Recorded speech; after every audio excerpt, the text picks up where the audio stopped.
শীতের বাতাসে চাচা লুঙ্গি আকাশে। আজকে কুয়াশাটা একটু বেশি, যার কারণে শীতটাও একটু বেশি লাগছে। অন্যান্য দিনের তুলনায় আজকে কুয়াশা অনেকটা বেশি।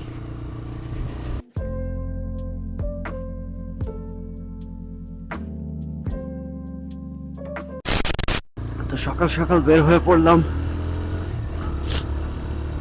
কুয়াশায় রাইড দেওয়ার জন্য। সকাল বলতে 9টা বাজে ভাই। So hello guys, what's up? Once again, welcome back to my YouTube channel. So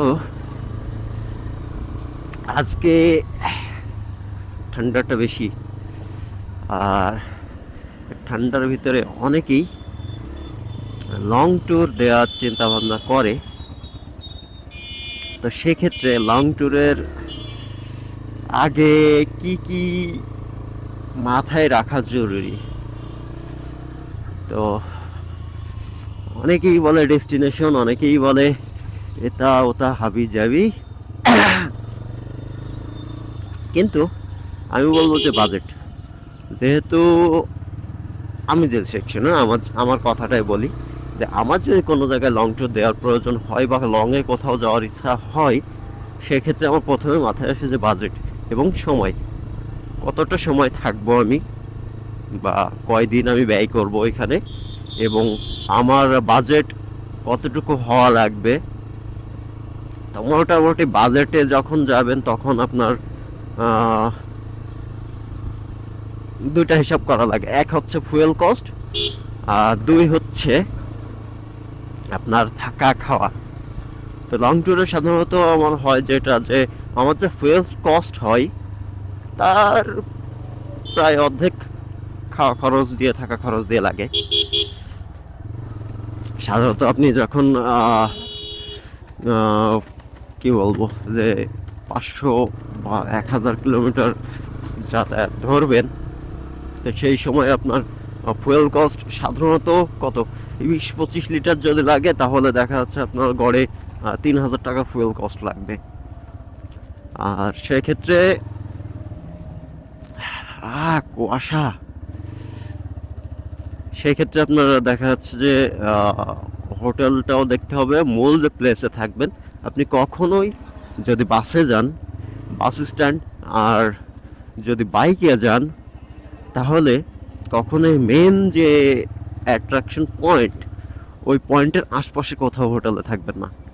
একটু দূরে থাকবেন, আপনার কস্ট রিজনেবল কম হবে এবং সুবিধাটাও ভালো পাবেন।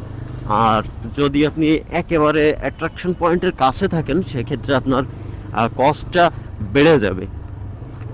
আর দ্বিতীয় কথা হচ্ছে খাবারের কথা ভাই, যে যেমন খাবেন তার তেমন ব্যয় হবে, এটার বিষয়ে কোনো কিছু বলার নাই। কেননা যার যার মাথায় যতটুকু আসে সেই রিজন অনুযায়ী আপনি খাইতে পারেন বা সেভ করতে পারেন। আর তারপরে আসি আপনার বাইকের বিষয়ে। তো বাইকের বিষয়ে কেউ কেউ বলে যে সিসি ম্যাটার্স না। আসলেই সিসি ম্যাটার্স না, আবার ম্যাটার্সও। কেননা আপনার যখন একটা 150 সিসির বাইকে, এখন তো মোটামুটি হায়ার সিসি ঢুকছে বাংলাদেশে, কিন্তু ধরা যায় যে 150 সিসির বাইকই ছিল বা 160 সিসির বাইকই ছিল আপনার বেস্ট বা হায়ার সিসি। এই জায়গায় আপনি যখন 125 সিসি বা 100 সিসি নিয়ে যাবেন, তো ভাই ওদের ক্রুজিং যে স্পিডটা হবে, আপনার টপ স্পিড সেম হয়ে যাবে। সাপোজ আমার এটা 105, 107, আমি 110ই ধরলাম, যে 110 আমার এটা টপ স্পিড।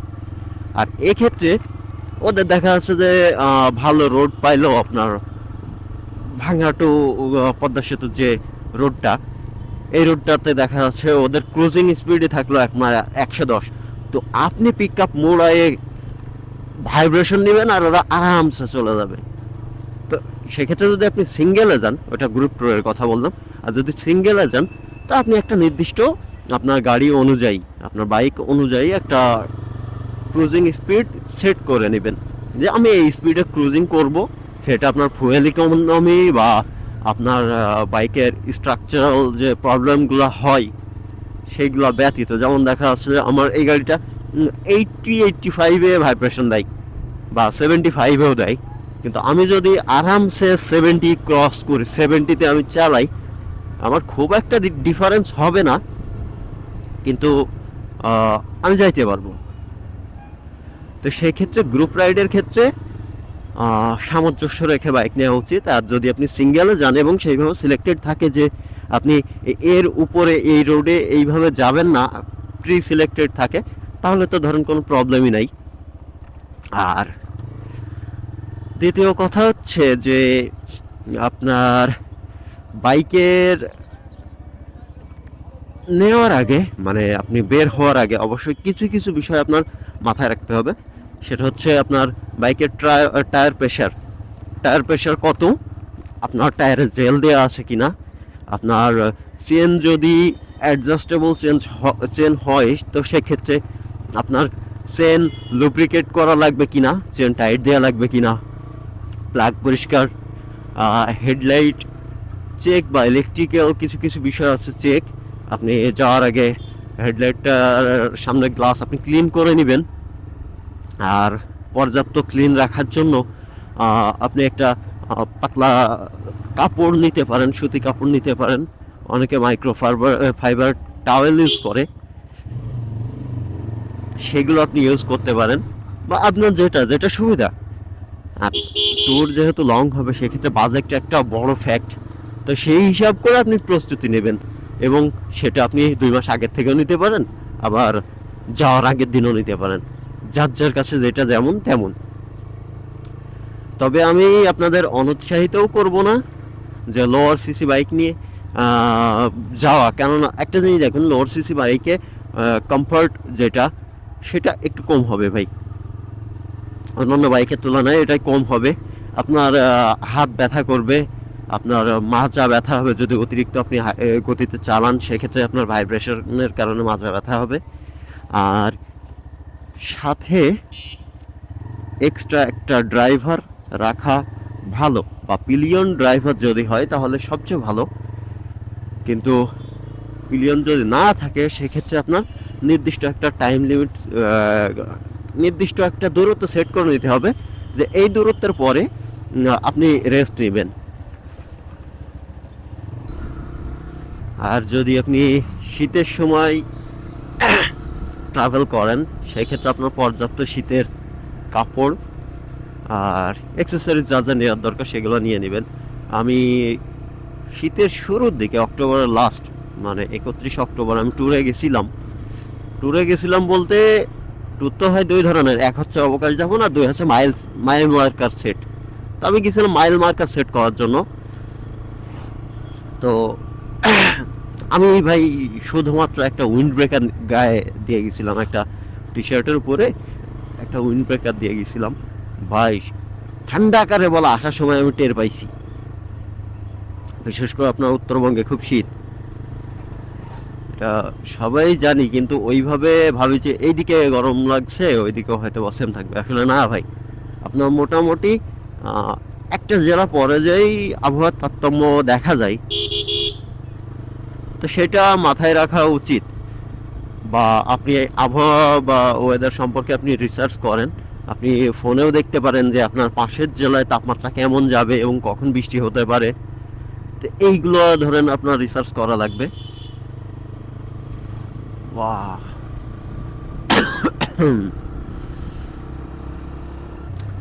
ও আশা বিলাস চলছে, শীতের বাতাসে চাচা লুঙ্গি আকাশে।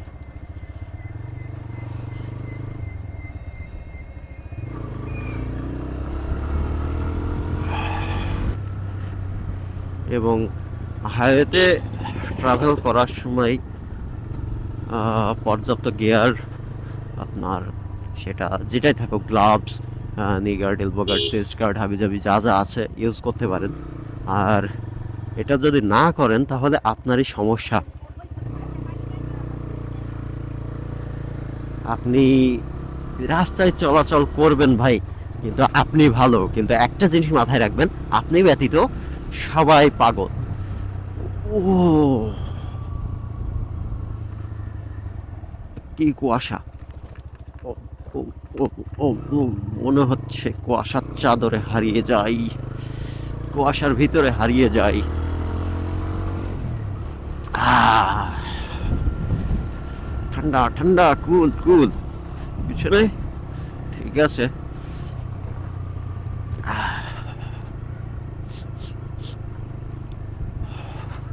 বেশি দূর যাওয়া যাবে না, তাহলে আবার দেখা যাচ্ছে নাক দিয়ে পানি বের হওয়া শুরু হয়ে যাবে। আরামসে।